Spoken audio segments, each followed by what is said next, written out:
खुलुमबाय बे समाव बडोलेण्ड इंखं टेलिभिजननि स्टुडिय'आव आं मिथिका नार्जारि दिनै फुंबिलिनि गाहाय रादाबफ्राव दङ। मन्जुला बसुमतारिनो बर' खुगा थुनलाइनि अजा सुकुमार बसुमतारि फरायसा बान्था। जनाय नेपालि तिनिआलियाव गिख्रंथाव अर खामदों। अर खामनायनि जाहोनाव 3 लाखसो रांनि सम्पति खामजोबो।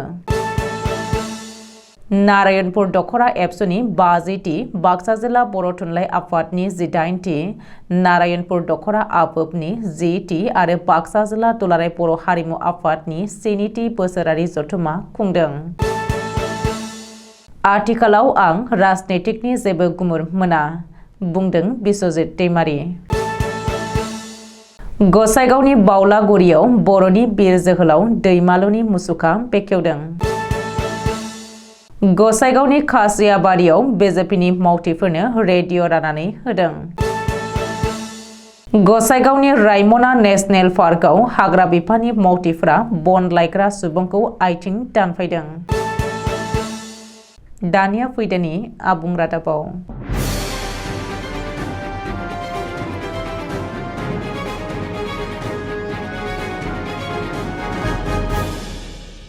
बाक्सा जिल्लानि नारायणपुरनि मंगलियान गेवलां गेलेग्रा फोथाराव खुंजानाय बाक्सा जिल्ला बर' थुनलाइ आफादनि 18टी बोसोरारि जथुम्मायाव बाक्सा जिल्ला बर' थुनलाइ आफादा गिबि खेब थामहिनबा 1टी बर' खुगा थुनलाइनि अजा सुकुमार बसुमतारि फरायसा बान्था 2023 खौ बाक्सा जिल्लानि मेदाकाद सुरुकुसिजारनि बिगेन मोसाहारि आरो बिउटि पारुल मोसाहारिनि फिसाजो मन्जुला मोसाहारिनो गथायनाय जायो। बे बान्थाखौ बोसोरफ्रोमबो जौसिन गेजेरारि फरायसालि जोबथा आनजादाव बाक्सा जिल्लानि मादाव बर' आयदायाव बयनिख्रुइबो बांसिन नम्बर मोननाय फरायसानो गथायनाय जायो। बे बान्थाखौ बोसोरफ्रोमबो बाक्सा जिल्ला बर' थुनलाइ आफादा होलांबाय थागोन होननानै बाक्सा जिल्ला बर' थुनलाइ आफादनि नेहाथारि हेमेन देउरिया मिथिनो होदों। देग्लाय मन्जुला बसुमतारिया 2023 मायथाइनि जौसिन गेजेरारि फरायसालि जोबथा आनजाद एबा HS जोबथा आनजादाव बाक्सा जिल्ला बर' थुनलाइ आफादनि बेन्दोंनिफ्राय गोनोखो खोन्दोआव फरायनानै बर' आयदायाव 91 जौखोन्दो मोन्दोंमोन। बे बान्थाखौ बाक्सा जिल्ला बर' थुनलाइ आफादनि आफादगिरि बिन'द चन्द्र स्वर्गियारिया गथायो। बे बान्थायाव नोगोद 10,000 रां, गांसे मान बिलाइ, गोजौ थाखोनि फाइल कभार आरो सुकुमार बसुमतारिनि जिउखौरां बिजाब। बिथांनि बर' खुगा थुनलाइनि अजा सुकुमार बसुमतारि फरायसा बान्था मोननाया जौसिन गेजेरारि थाखोआव बर' आयदा लानायनि सायाव फरायसाफोरखौ गोसो बोगोन होननानै गोबां लेखा गोरों सुबुंफोरा बुंसोलायदों।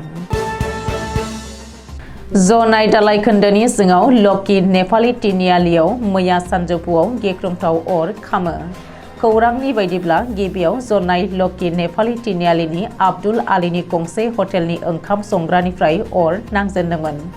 गोबां गोसायै अर खामदोंब्लाबो जायगानि सुबुंफोर, अर खोमोरग्रा हानजा आरो पुलिसा अरखौ खोमोरनो हायो। मख'नो गोनांदि मैया एबा रबिबारखालि बेलासिनि 3 रिंगासोआव मोनसे गिख्रंथाव अर खामनायनि जाहोनाव हटेलनि गासैबो मुवा बेसादफोरा खामजोबो। बे गिख्रंथाव अर खामनायाव 3 लाखसो रांनि सम्पतिफोरा खामनानै सेवहांगार जानायनि सन्देह खालामनाय जादों।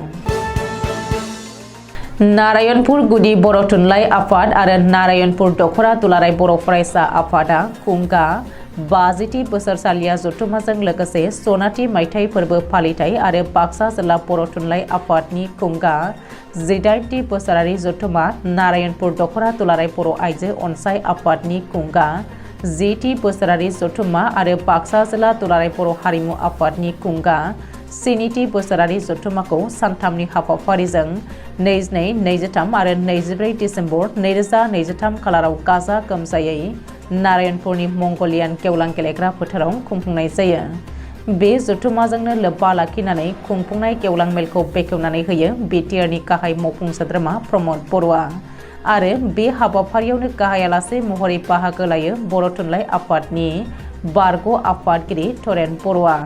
बे हाबाफारियावनो दुलाराय बर' फरायसा आफादनि गाहाय नेहाथारि कनिन्द्र बसुमतारिया थांखिजानाय आलासि महरै बाहागो लायो आरो हाबाफारियावनो दुलाराय बर' फरायसा आफादनि लोगो आफादगिरि रोमदोन बसुमतारिजों लोगोसे बाक्सा जिल्ला दुलाराय बर' फरायसा आफादनि गाहाय नेहाथारि नन्देस्वर बर', आरो चिरां जिल्ला एबसुनि नेहाथारि दैथुन बसुमतारी मोना बाहागो लायो।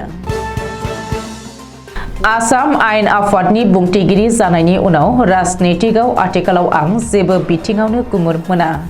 बेनि अनगायैबो बुंथिगिरि महरै आथिखालाव आं जेबो रोखोमनि राजनीतिक मेल मिटिङावबो बाहागो लानायनिफ्राय गावखौनो गोजानाव लाखिनायजों लोगोसे जेबो रोखोमनि राजनीतिक बिबुंथि लाखिनायखौबो जाथावै होननानै सानो। आसाम आयेन आफादनि बुंथिगिरि जानायनि सिगाङाव जों राजनीतिकनि गोबां रोखोमनि खोथा बाथ्रा बुंदोंमोन। नाथाय जों दायो गासैबो राजनीतिक दोलोनि फारसे सिनायथि आरो समानथि खालामनानै लाखिनानै गणतान्त्रिक फिनजाथाय खालामलांनायासो जाथावना होननानै गियान लादों। बे बाथ्राखौ बुंदों आसाम आयेन आफादनि बुंथिगिरि बिश्वजित दैमारिया।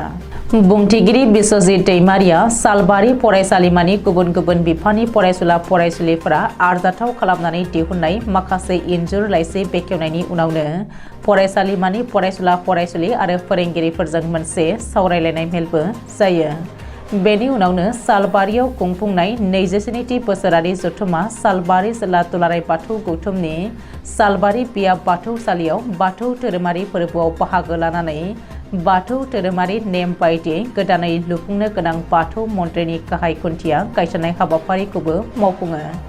बेनि उनावनो आसाम आयेन आफादनि बुंथिगिरिया खौरांगिरिनि सोंथियाव फिननाय होदोंमोन दि बिटिआर ओनसोलाव दायो जनजाति नङै होननानै बुंनाय जेबो खोथा गैया। सिगाङावनो गासै बुहुमनि सुबुं माहारिया आखाइजों आखाइ हमनानै खौसेयै आवगायलांनायनि फारिखान्थि जागायजेनबाय। बेनिखायनो जनजाति आरो जनजाति नङै होननायनि जेबो खोथा गैया। बिटिआर प्रशासना सोलोंथाइ बिथिङाव आरो गोबां खामानि मावनो गोनां दं होननानै फोरमायदों आसाम आयेन आफादनि बुंथिगिरि बिश्वजित दैमारिया। गसाइगाव महकुमानि सिङाव थानाय बावलागुरि गुदि फरायसालिनि साखाथियाव बर'नि बिर जोहोलाव दैमालुखौ गोसोखांनानै जोहोलाव दैमालु लाइमोन हान्जानि नाजानायजों बिर जोहोलाव दैमालुनि मुसुखा खाम्फाखौ बेखेवनानै होनाय जायो। मख'नो गोनांदि बे मुसुखाखौ सुनिल ब्रह्म, समेरानि ब्रह्म आरो चन्दन बसुमतारीनि दान होनायजों बानायनाय जायो। मख'नो गोनांदि बे मुसुखाखौ गसाइगाव ओनसोलनि समाज सिबियारि चन्दन एबा बाले बसुमतारीया बेखेवनानै होयो। जों बर' हारिया बर'नि बिर जोहोलावफोरखौ बावलांनो हमबाय। गोबाङानो बिर जोहोलावफोरनि जारिमिनखौ मिथिला। बेनिखायनो बे बावलागुरि गामियाव बिर जोहोलाव दैमालुनि मुसुखाखौ गायसननाय जादों। जाहाथे बयबो रायजो राजाफ्रा बे मुसुखाखौ नुनानै सिबियो एबा गोसोखांनो हायो होननानै जोहोलाव दैमालु लाइमोन हान्जानि आफादगिरिया फोरमायबावो।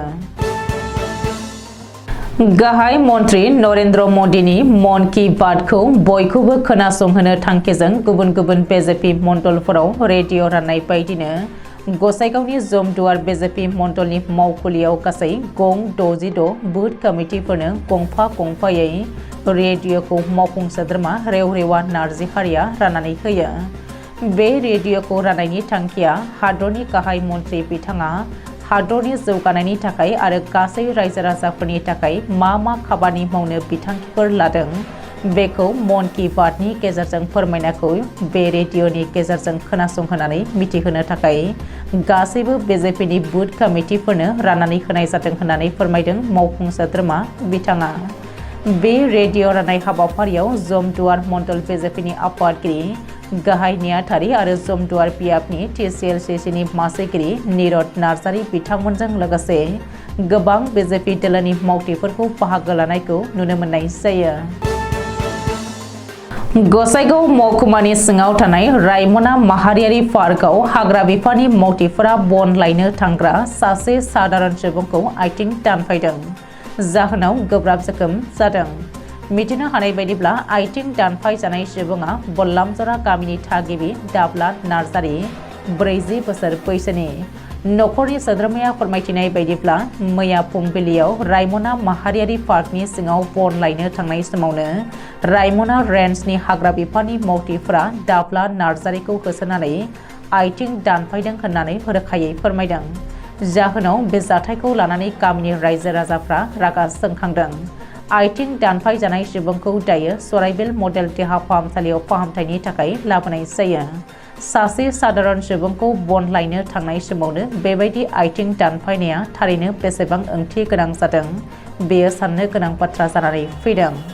दासिमाव जाथायजों भुगिनांनाय सुबुंखौ गोजौ फाहामथायनि थाखाय क'क्राझार देहा फाहामसालियाव दैथायहरनाय जायो होननानै मिथिनो हायो। दिनै फुंबिलिनि रादाबा एसेनोसै। गोजोन्थों।